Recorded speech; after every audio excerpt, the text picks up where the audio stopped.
Honolulu is, by any measure, one of the world's great destinations, and rightfully so. Her physical beauty and cultural richness are the stuff of which countless vacation dreams are made.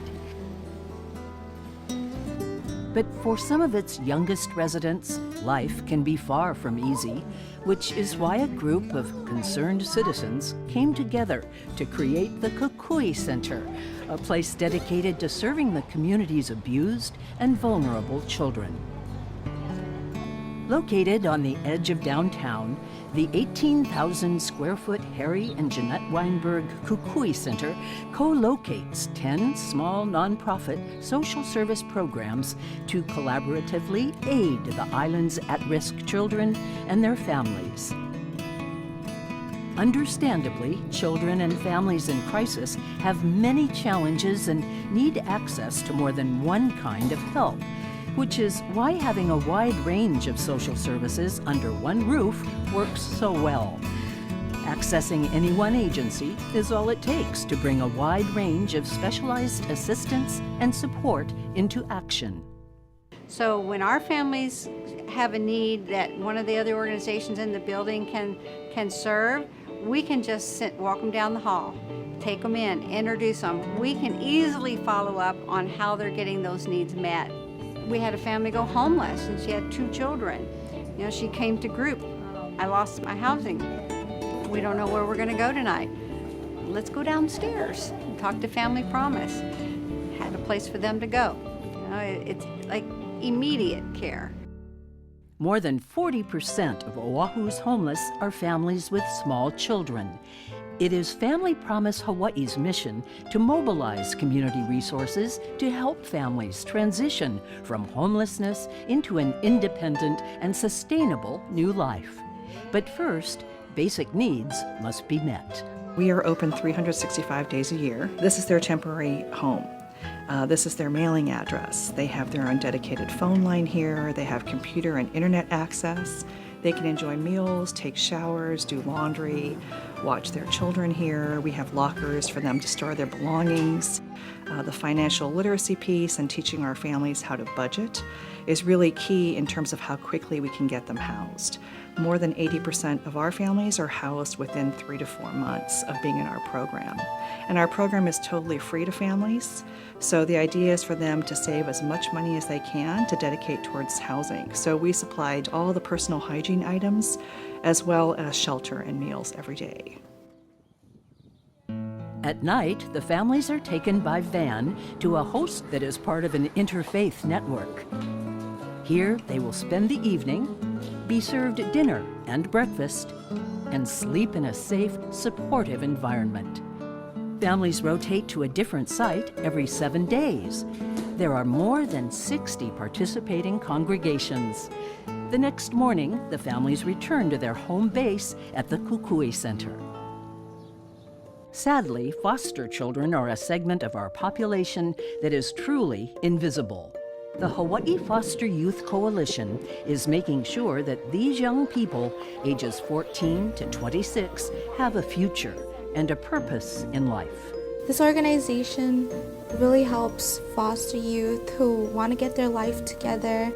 We provide services to them that will help support them transitioning into adulthood, such as building a resume, job searching, applying for higher ed, scholarships, as well as linking them to other resources that could help them with finding affordable housing. The coalition acts as a drop-in center where kids can come by and hang out, have a snack, use the labs, celebrate holidays, and get some hands-on mentoring. We have a program tied into Hawaii Youth Foster Coalition. It's called You Are in Charge.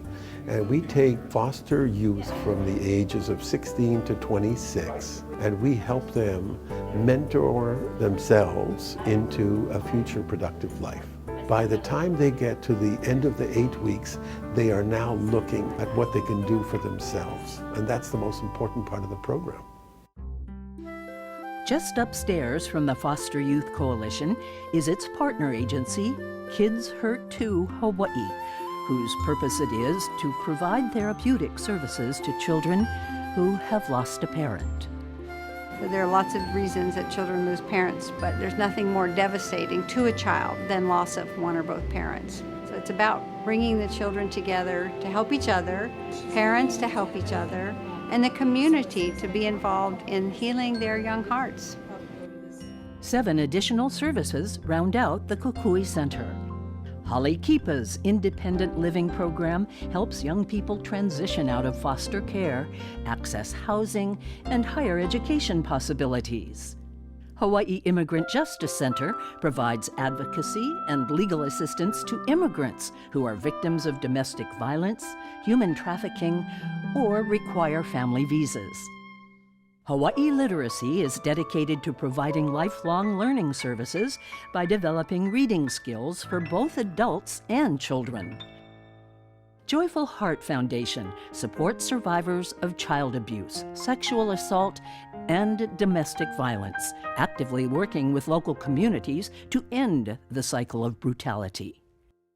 Learning Disabilities Association of Hawaii enhances education, work, and life opportunities for children with disabilities and their families. Mediation Center of the Pacific provides families with affordable dispute prevention and resolution services. And Pacific Survivors Center provides health care and social services to victims of human trafficking, torture, and immigrant domestic violence. Collaboration makes the Kukui Center unique. The Kukui Children's Foundation, headed by Executive Director Judy Lind, owns and operates the Kukui Center. Tenant rent pays the building's operational expenses, but it's the remarkable cooperation and collaboration at all levels that make the center particularly effective. One of the hardest things about nonprofit centers across the country is getting buy-in. And the most important way to get buy-in is to value people's opinions and what they have to offer. Which is why a management team consisting of the executive director and the heads of all the tenant agencies meets regularly to discuss the center's day-to-day operation. Public and private funding has been cut back for human services.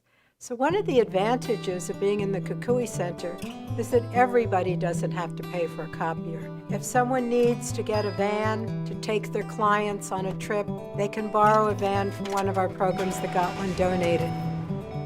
From shared conference rooms and play areas to collaborative marketing and volunteer programs, everything at the Kukui Center is designed to allow agencies to focus their limited time and resources on their clients.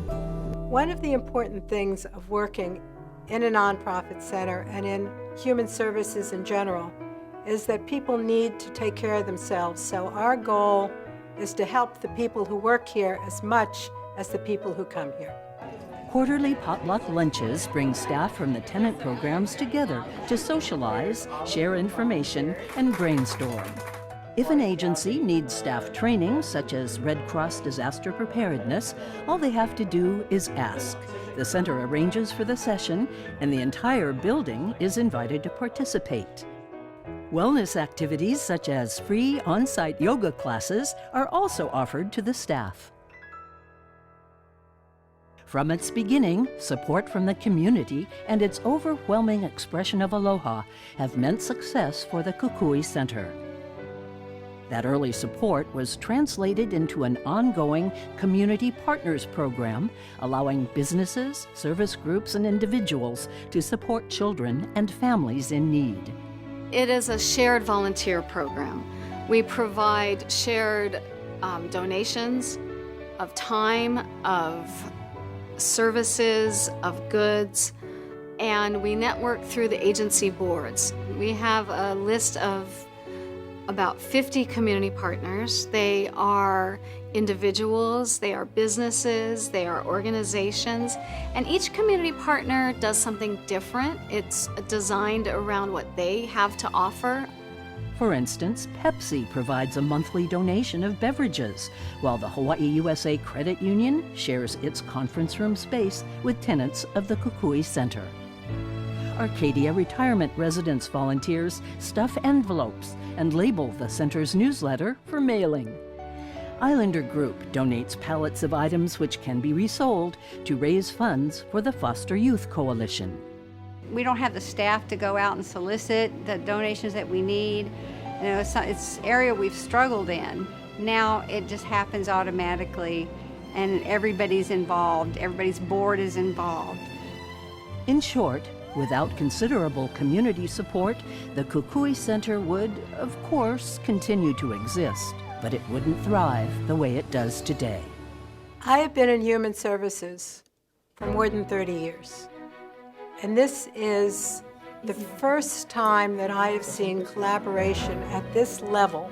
People have such a positive can-do attitude. This is what this collaboration does, is it gives us all a sense of somebody's there experiencing the same thing, having the same struggles, and we can connect and lift each other up, help each other, you know, to do this work, and it's amazingly rewarding work.